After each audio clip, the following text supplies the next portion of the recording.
At 9:15 a.m., I received an email that smelled of betrayal. By 9:45, I'd sent a 10-word reply that sealed my fate. By 10:30, I was in exile from the empire I built. They thought they were just firing an employee. They had just uncorked a poison of their own making. My name is Magnolia Banks, and for 12 years I was the soul of Ethelgard Luxuries, not the face. That role belonged to Julian Croft, the CEO whose marketing genius was matched only by his profound ignorance of the art he sold. He attended galas and called it networking. I spent my nights in a laboratory, my sanctuary of glass beakers and rare absolutes, and called it creation. I was the alchemist who turned his empty brand promises into liquid gold. I was the nose. The morning the world came undone began with the scent of jasmine sambac and possibility. I was working on a new accord, something that whispered of moonlit gardens. The lab was quiet, the city below just a distant hum. Then the email arrived, marked with the digital equivalent of a royal decree, urgent and confidential. From Julian himself. Magnolia, it began, without warmth. As we move into the next fiscal year, we are initiating a strategic generational transition. My daughter, Clay, will be joining Ethelgard as our new head of scent innovation. She will be shadowing you for the next 3 months. Your sole priority is to transfer the legacy. Make her the new face of our creativity. This is non-negotiable. I read it 3 times. The words blurred into a fog of insult. Clay Croft, a 22-year-old lifestyle influencer whose primary skill was applying the perfect filter to a photo of avocado toast. I'd seen her vapid social media presence, a curated fantasy of borrowed luxury and unearned confidence. Her legacy was a sponsorship deal with a teeth-whitening kit, and she was to become the head of scent innovation, the position that should have gone to Liam, my quiet, brilliant assistant who had dedicated 7 years of his life to learning the molecular architecture of scent, who could identify a counterfeit Bulgarian rose oil from 10 paces away. He had earned it. Clay Croft hadn't earned a single thing besides a genetic lottery ticket. Transfer the legacy. The phrase echoed in my mind, a bitter, metallic note in the fragrant air of my lab. He wanted me to take 12 years of sleepless nights, of failed experiments and transcendent breakthroughs, of pouring my memories and my very soul into bottles and simply hand it over. To package my life's work for his nepotistic vanity project. I looked around my lab. On one shelf sat a row of amber bottles, each containing a single, perfect ingredient, oud from a sustainable forest in Cambodia, iris butter that took 6 years to cure, a synthetic molecule I had designed that smelled like the moment before a thunderstorm. These were my instruments, my voice. Julian saw them as assets on a balance sheet. He had no idea what they truly were. He had no idea what I was. For 12 years, I had been the silent heart of Ethelgard. I created Aura, our flagship fragrance, a billion-dollar phenomenon that wasn't just a perfume. It was a piece of interactive biotechnology. It didn't just sit on the skin, it danced with it, reacting chemically with the wearer's unique pheromones to create a scent that was theirs and theirs alone. I had built that miracle from the molecule up. Julian had just slapped a label on it. The Rage was a clean, sharp scent, like freshly cut ginger. I turned back to my computer, my decision already formed. There would be no corporate pleasantries, no carefully worded requests for clarification. Art does not negotiate with commerce. At 9:45 a.m., I opened a new internal memo. No subject line, 10 words, artistry cannot be inherited. I will not dilute my life's work. I sent it directly to Julian and the entire executive board. No one else. This was a message, not a rebellion. It was a statement of fact from the one person in the building who dealt in truths. 5 minutes later, Julian's assistant called, her voice trembling. "Mr. Croft needs to see you. Now." Then a call from Human Resources. I ignored them both. I knew what was coming. The gears of the corporate machine, once set in motion, do not reverse. I used the time to walk through my lab one last time, touching the cool glass of the beakers, inhaling the complex air. Goodbye, I whispered to the room that held more of my secrets than any human ever had. At 10:30 a.m., they arrived. Not the usual friendly security guards who knew my coffee order. These were stone-faced contractors in ill-fitting suits, a termination squad outsourced for efficiency. Ms. Banks, the taller one, said, his eyes fixed on a point just over my shoulder. "You need to gather your personal belongings. You have 10 minutes. No meeting. No severance discussion. Just a cold, clinical extraction, as if I were a problematic ingredient to be removed from a formula." I nodded, a strange calm settling over me. They thought they were removing a difficult employee. In reality, they were extracting the soul from a living body, and they had no idea how quickly the flesh would begin to rot. They handed me a small cardboard box, an insult in its own right. 12 years of my life, and they expected it to fit into a space meant for office supplies. I packed my worn copy of Perfume, the story of a murderer, a framed photo of my father, and a small, chipped ceramic pot holding a sprig of vetiver. They watched my every move, as if I might try to steal the secrets they didn't even know existed. But the most important secret in the entire company wasn't in a file or on a server. It was locked away in a place they would never think to look. My desk had a false bottom in the deepest drawer, a feature I'd installed myself years ago. As the guards impatiently tapped their feet, I pretended to struggle with the drawer. My fingers slipped beneath the panel and closed around it. A small, violet-colored glass vial, no bigger than my thumb. It felt cool against my skin. Inside was a single fluid ounce of a shimmering, pearlescent liquid. Molecule M, my molecule. Its story began long before Ethelgard. It was the first original molecule I ever synthesized, the subject of my doctoral thesis. A marvel of organic chemistry, a stabilizer that could bind to volatile aromatic compounds, protecting them from oxidation and dramatically extending their life and complexity. I had patented it under my own small, private company, Alchemical Arts, LLC, a company I kept active for just such a contingency. When Ethelgard acquired my services, they also licensed the use of Molecule M. It was the secret ingredient in every bottle of Aura. It was the linchpin, the microscopic miracle that made the entire formula work. Without it, the delicate balance of Aura would collapse. The top notes would sour, the heart would curdle, and the base would degrade into a rancid chemical stench. Without Molecule M, Aura wasn't just a failed perfume. It was an expensive bottle of foul-smelling liquid, and I was the sole supplier. The contract was clear. The license was contingent on my continued employment and oversight. They had just breached the contract. I slipped the vial into my pocket. The shorter guard stepped forward. "We need to check the box, ma'am." I held it out.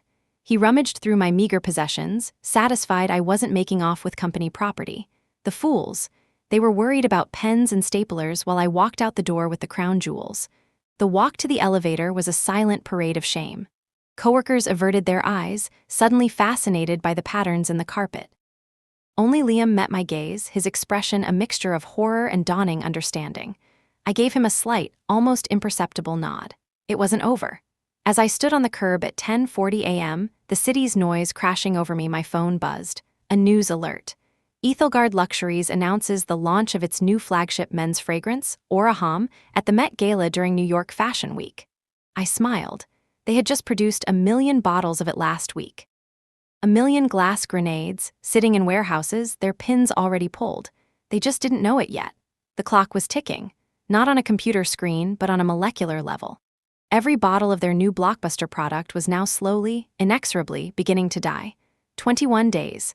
21 days until the most prestigious event in fashion became the stage for the most expensive act of self-sabotage in corporate history, and I wouldn't have to lift a finger. All I had to do was let chemistry run its course. The city was a cacophony of sirens and hurried footsteps, but inside my car there was a profound silence. The vial of Molecule M in my pocket felt like a tiny, cool heart beating in time with my own. I wasn't panicked. I was precise. Panic is a chaotic reaction. Precision is a controlled demolition. My first call wasn't to a friend or a family member. It was to my lawyer. Eleanor Vance's office was a minimalist space of steel and glass overlooking the Hudson River. She didn't deal in emotions, she dealt in leverage. I placed the violet vial on her desk. "They fired me," I said. "Julian's daughter is the new head of scent innovation." Eleanor looked at the vial, then at me, her expression unreadable. "And this is the soul of their company," I replied. She leaned back, a slow smile spreading across her face. "Oh, this is better than I thought." She pulled up our files. Alchemical Arts, LLC. The licensing agreement for Molecule M is ironclad. Its use by Ethelgard is explicitly contingent upon your continuous employment and personal oversight of its integration. They breached the contract, Magnolia. They breached it in the most spectacular way possible. So we terminate the license, I said. It wasn't a question. Effective immediately. She was already typing, her fingers flying across the keyboard. "We will send a formal notice of termination via courier this afternoon." They will be legally required to cease and desist all use of molecule M in their production lines. And more importantly, they will be prohibited from selling any existing product that contains it, including the 1,000,000 bottles of Oraham they have sitting in their warehouses, waiting for the Met Gala launch. Eleanor paused, her eyes gleaming. Exactly. They have 21 days to respond. My guess is they won't even understand the letter. They'll pass it to some junior legal associate who will file it under nuisance. They won't realize they're holding a lit fuse until they hear the boom. There was another reason for my resolve, a reason that smelled not of perfume, but of antiseptic and quiet dignity. I drove from Eleanor's office to a quiet, sunlit facility in the suburbs. My father was there, in a comfortable chair by the window. Parkinson's had stolen much from him, but it hadn't stolen the light in his eyes. His hands trembled, but his smile was steady. I held his hand, the paper thin skin cool to the touch. In my other pocket, I had a different vial, a simple roller ball filled with a blend of vetiver, frankincense, and a touch of lavender I'd created for him. It calmed the tremors just a little. The cost of his care here, the best care I could find, was astronomical. My Ethelgard salary had covered it. Now that was gone. This wasn't just about my legacy, it was about his life. Julian Croft hadn't just insulted my art, he had threatened my father's well-being, and for that, there was no forgiveness. The next 2 weeks were a masterclass in corporate hubris. Ethelgard's only response to Eleanor's legal notice was a dismissive 2-sentence letter from their legal department, stating they were reviewing the claim. Reviewing, as if it were a complaint about the coffee machine. Meanwhile, the city was plastered with the Oraham campaign. A famous actor, chiseled and brooding, stared down from billboards in Times Square. Clay Croft was on every talk show, taking credit for a fragrance she couldn't even pronounce the key ingredients of. She called it a scent for the modern man, a story of strength and vulnerability, parroting the marketing copy I had written 6 months ago. I watched her, not with anger, but with a kind of clinical fascination. She was a hollow vessel, beautifully decorated and entirely empty. The countdown continued. 18 days, 15, 10. I could almost smell the decay starting in those 1,000,000 bottles, a single sour molecule multiplying in a sea of marketing lies. Then, with 7 days to go until the gala, I received a call from an unknown number with a French country code. I answered. "Is this Magnolia Banks?" a woman's voice asked. It was crisp, professional, with an accent that spoke of Parisian laboratories, not boardrooms. Speaking. "My name is Isabelle Dubois. I am the chief chemist at Maison Rothschild." My blood ran cold. Maison Rothschild, our most ruthless competitor. A house known for its technical brilliance and its corporate espionage. Julian must be panicking if he'd called in the sharks. "I understand you are no longer with Ethelgard," she continued, a hint of something that might have been respect in her voice. "They have contracted us to analyze a stability issue with their new men's fragrance." I remained silent. Let her talk. "We have analyzed the gas chromatograph, the mass spectrometry, everything. The formula is, I must say, a work of genius. The way the bergamot and pink pepper are suspended is unlike anything I have ever seen, but it is degrading rapidly. There is a stabilizing molecule missing, a ghost in the machine. We cannot identify it. We cannot replicate it." "That's a shame," I said, my voice even. "Yes, for them, they have asked us to create a substitute stabilizer. We can, of course, but here is the problem, Ms. Banks. Your molecule is clearly a complex, organic compound perfectly synergistic with the other ingredients. Any synthetic substitute we introduce, a standard phthalate or polymer, will create a conflict. It will stop the degradation, yes, but it will cause a new reaction." "What kind of reaction?" I asked, already knowing the answer. "A significant dermatological reaction," she said plainly. "A mild chemical burn. Nothing dangerous in the long term, but it would cause immediate redness, itching, and discomfort for, I would estimate, 60 to 70% of users. They would be facing a global recall and a firestorm of personal injury lawsuits. I felt it was my professional obligation to inform you. They do not seem to understand the gravity of the science." "Why are you telling me this, Ms. Dubois?" She paused. "Because I am a chemist, not a barbarian. To taint a formula this beautiful is a crime, and because I suspect you already knew all of this." "Goodbye, Ms. Banks." I hung up the phone. Isabelle Dubois had just handed me the final piece of my plan. Julian and his team of fools, in their desperation, were about to knowingly sell a product that would physically harm their customers. I opened my laptop. I created a new, anonymous email address. I drafted a message to a reporter I knew at the New York Times, a tenacious investigative journalist who had a nose for corporate malfeasance. The subject line read, "A tip regarding Ethelgard's Aura Hom and public safety." The email was short, containing only the scientific data Isabel had just confirmed and a simple question. What happens when a luxury brand is willing to burn its own customers to save face? I hit send. The stage was set. The actors were in place. The audience was waiting. The Met Gala was 1 week away. It was no longer a product launch. It was an execution, and the whole world would have a front row seat. The night of the Met Gala felt like the calm before a chemical storm. I watched the live stream not from a VIP table, but from the quiet comfort of my apartment, a glass of wine in hand. The red carpet was a river of silk and diamonds. Actors, musicians, and an endless parade of influencers preened for the cameras. Then Chloe Croft appeared, wearing a dress that likely cost more than my first year's salary, her smile a dazzling, empty promise.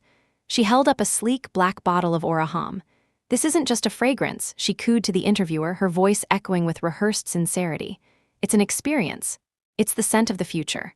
"Oh, my dear," I thought, sipping my wine, "you have no idea how right you are." Inside the gala, the trap was being sprung. Ethelgard had set up elaborate scenting stations, where immaculately dressed attendants spritzed Aura Hom onto the wrists of every guest who passed. It was an act of supreme confidence, a final, foolish flourish before the fall. My source at the event, a sympathetic waiter I'd known for years, was sending me text updates. 10:15 p.m., they're spraying it on everyone. Smells good for now. 10:28 p.m., wait, something's weird. A guy just wiped his wrist on a napkin. Said it felt itchy. 10:45 p.m., okay, it's happening. People are scratching. The air is changing. It doesn't smell right anymore. It smells sour.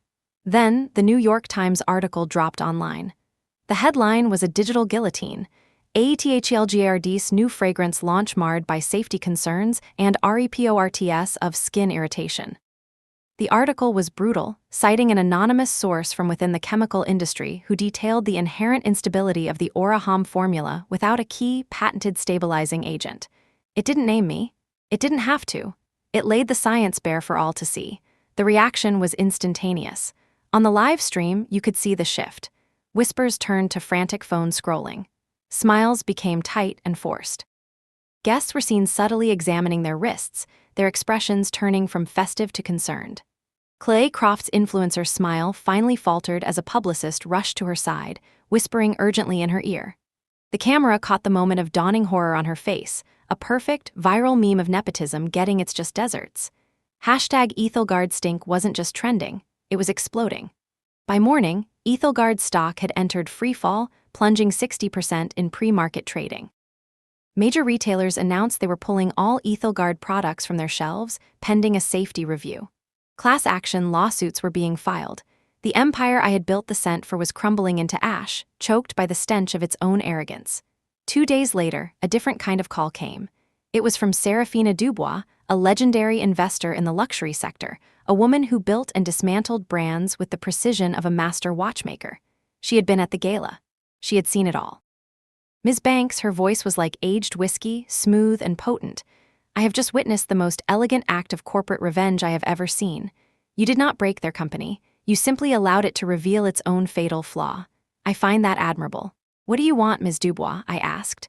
"I want to invest in the artist, not the canvas. Ethelgard is finished. They will file for bankruptcy within the month. But the genius behind Aura is very much alive. I want to build a new house." "Your house with your name on the door." We met the next day. Her offer was simple and profound. She would provide the capital to build the most advanced perfumery lab in the world. In return, I would have complete creative control and majority ownership. My first condition was non-negotiable. My father's medical care, I said, all of it, for the rest of his life. "Done," she said without blinking. "What else?" "Liam, my former assistant, he will be my head of perfumery." "Of course." "Talent should be rewarded. And Ethelgard," I said, "I want their patents. When they go bankrupt, I want to buy the formulas I created from the wreckage, for $1. Serafina smiled, a slow, dangerous smile, a wonderfully poetic price. Consider it done. 6 months later, I stood in the gleaming new laboratory of Atelier Banks. Sunlight streamed through the floor-to-ceiling windows overlooking Central Park. The air smelled of narrowly, sandalwood, and new beginnings. Liam was at my side, his eyes shining with a joy I hadn't seen in years. We weren't just employees anymore. We were architects of our own destiny. Ethelgard Luxuries was a memory, its assets sold off for parts. Julian Croft was a cautionary tale taught in business schools. Clay Croft had rebranded herself as a wellness influencer, ironically promoting natural, non-toxic living. The final legal document arrived that afternoon. For the symbolic price of $1, I had acquired the intellectual property for every fragrance I had ever created for Ethelgard. I held the soul of my former prison in my hands, and now it was finally free. That evening, I didn't go out to celebrate. I went to see my father. He was having a good day, his tremors calm. I held the rollerball of the therapeutic oil I'd made for him, the scent of earth and peace. He took my hand, his grip surprisingly strong. "I saw your interview in Vogue," he said, his voice a proud whisper. "You built something that will last, Magnolia." I smiled, a real, unburdened smile. "Yes, Dad, I did." As I sat there, watching the sunset paint the sky in hues of rose and gold, I realized the revenge was never the point. It was the consequence. The real victory wasn't watching Ethelgard burn. It was this. The quiet peace of knowing I had used my art not to create a product, but to build a life of integrity, of loyalty, and of love. They had tried to take my legacy, but they had only succeeded in forcing me to build a better one, on my own terms. The most powerful person in any room isn't the one with the loudest voice or the biggest title. It's the one who knows their own worth, down to the last molecule. And my worth was something no contract could ever contain and no fool could ever take away. It was the scent of my own soul, and it was priceless.